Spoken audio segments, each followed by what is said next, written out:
By the way, again, I'm getting so it's getting becoming very popular, just like it was popular to say because I debunked Russiagate, people wanted to call me a Trump apologist, and because I debunked the gas attacks in Syria, people called me an Assadist. And now because I'm pushing back against, I'm giving a critical examination of the COVID narrative coming from the establishment, people are calling me anti-vax, even though I'm double vaxxed. And I say to do exactly what Dr. Robert Malone says to do with the vaccines, which is you vaccinate the vulnerable. That's what you're supposed to do. You vaccinate the elderly and the vulnerable. You let the virus then spread. It becomes an endemic, meaning it becomes less deadly, but more contagious. According to Robert Malone, the way we are doing it is making everything worse because it's a very leaky vaccine, meaning if you get the vaccine, you can still transmit it and you can still get it. So, and it's very leaky. So that means no matter how many people get vaccinated, we're not going to get rid of COVID. We're still going to keep passing it around to everybody, no matter if 100% of the people are vaccinated. And who said that? Joe Biden's COVID response director said that, Andy Slavitt. He said that. So I'm getting, even my friends in Hollywood are like, how come Jimmy's being anti-vax? I am not anti-vax. I'm for the correct administration of it.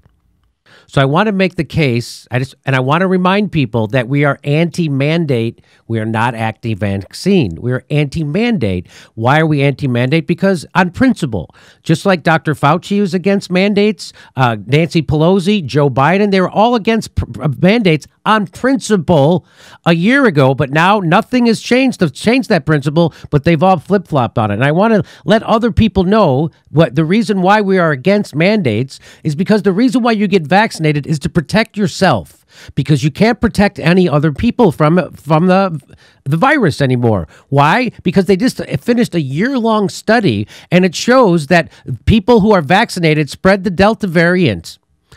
People inoculated against COVID-19 are just as likely to spread the Delta variant of the virus that can tracks their health than those who have had the shot, according to new research. So you're just as likely, if you have been vaccinated, to spread the virus as if you aren't vaccinated. Just as likely. That's what the research, a year-long research said. 621 people in the UK with mild COVID, scientists found that their peak viral load was similar regardless of vaccination status. The results go away. They explain that the variant is so infectious, even in nations with successful vaccine rollouts, and that's why the unvaccinated can't assume that they are protected because others have had the shot. Our findings show that vaccination alone is not enough to prevent people from being infected with the Delta variant. Well, the fact is you can't protect yourself from being infected with it because you're going to be infected with it because it's not going away, and the vaccines don't protect you from getting the virus. The ongoing transmission we are seeing between vaccinated people makes it essential for unvaccinated people to get vaccinated to protect who? Themselves. So you get vaccinated to protect yourself. That's what the science says. But everybody's telling you got to get vaccinated to protect other people so we can get to herd immunity, but you cannot do that. You cannot vaccinate enough people. Even if 100% of the people are vaccinated, it will not stop this virus because you can still transmit it and get infected from the virus even when you're vaccinated. That's what this proves. That's what this study proves. In fact, I showed you this before. This is Joe Biden's director of COVID response saying that everyone will get the virus. Everyone is going to get this virus. That's Joe Biden's director of COVID response telling you that given the contagiousness of the Delta virus and the way it's going to mutate, this means SARS-CoV-2 will be contagious enough that everyone will get the virus. So this idea that Keith Olbermann has and other people who are close to me think that if we can just get enough people vaccinated, we can go back to normal and no one will get it. That's not the fact. The countries that are going back to normal are living with the virus. They've decided to live with it. It's going to become endemic, meaning everyone's going to get it. So prepare for it. So this idea that the unvaccinated are a threat to you is ridiculous because the vaccinated are just as much a threat to you according to the science, and you're not going to be able to avoid it. Everyone's going to get this virus. Normal people get the flu virus twice every decade. So this coronavirus isn't going away, and within now or 10 years, you're going to get it. That is the science. And so we're not anti-vax at this show. We are anti-mandate. And why? Because the Harvard study shows that the countries and counties with the highest vaccination rates have the highest rates of transmission. So the idea that you can vaccinate your way out of transmitting this virus is an incorrect one. And it's one coming from Big Pharma, and it's not right.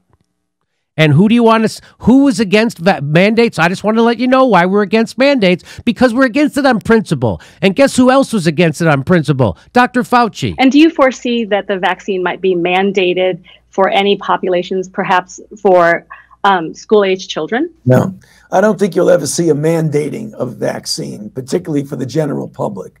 Sometimes in the health sector, like in my hospital here at NIH, you're not going to be allowed to go on the ward unless you get a flu vaccine.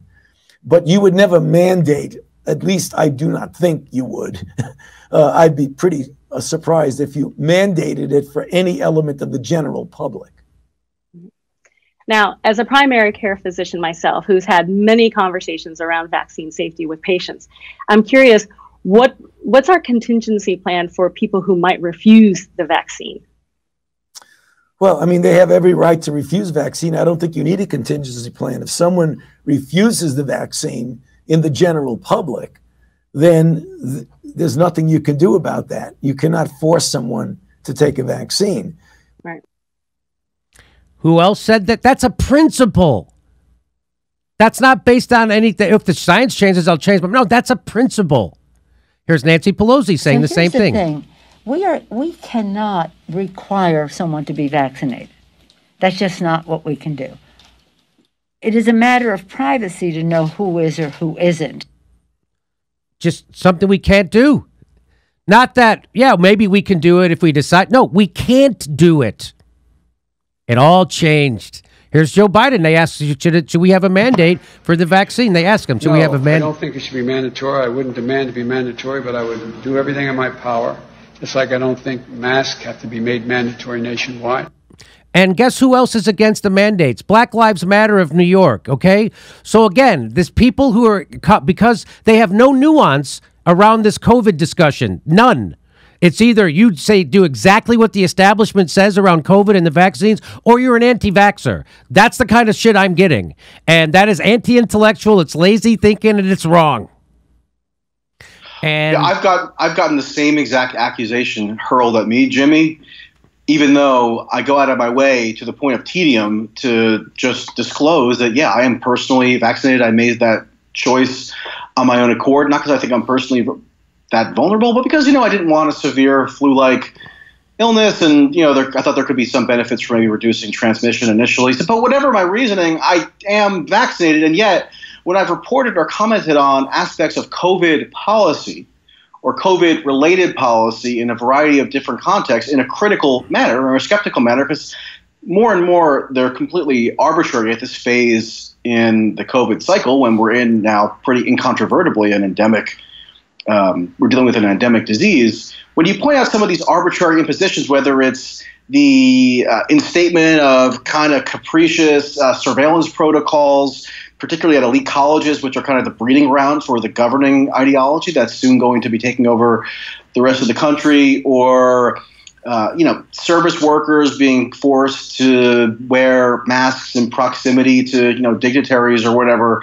I mean, whatever the precise subject is that involves COVID, if you take a critical slant toward it, or if you're skeptical of some of the underlying fallacious premises, automatically you get cast as some kind of horribly nefarious anti-vaxxer, and it doesn't matter how many times you clarify that you are personally vaccinated, and as I do, and I advocate that people get vaccinated if they feel like it's in their best health interest. I don't know how that's an anti-vax position, but that's the smear that you get, yes, tarnished with, if you just depart slightly from the narrative that gets churned, 24/7 on CNN and whatever. Right, and the people who say that, even my close friends who say things about COVID are getting their information from fucking CNN. They're not doing any investigation. They're not questioning anything they hear from Fauci or the fucking CNN or the Washington Post, even though they've been caught lying time and time and time again about this. And Fauci has no answers to why people who have natural immunity from having had COVID, why they need to be vaccinated. He doesn't have an answer for that. So so just asking obvious questions now gets you labeled an anti-vaxxer. So it's going to happen again. So I'm just and it's the reason it's ominous to me, especially, is because if you don't challenge some of these premises of the predominant COVID narrative, what you're doing is exactly what's happened, or what you're kind of enabling is exactly what's happened to the friends that you allude to. They get habituated into a mindset which treats COVID as a permanent crisis, as a crisis that needs constant emergency measures to curtail, and which then gives license to people in positions of power, whether it's administrative power at a place like an elite college or governmental power or corporate power. It gives people who wield that power license to never relinquish the powers that they were supposed to have been temporarily granted to deal with the onset of an emergency situation. Well, guess what? People, once they wield power, aren't generally inclined to give them up without a fight. Right. And, when you just kind of mindlessly accept what's being funneled out on these mainstream outlets regarding COVID in a variety of different ways, what you do is kind of create an atmosphere that is excessively tolerant of the acquisition on a permanent basis of pretty extraordinary powers. Like I've been for a while, in September and into October, I was covering these kind of quasi-lockdown measures at elite colleges. Not because I cared particularly about the living arrangements of liberal arts students or whatever, whose parents were funding them to get elite educations, but because the kind of the mentality that is inculcated at those institutions is going to become the dominant governing kind of ideology or ethos at other institutions once those students graduate, right? And so therefore it's worthy of scrutiny.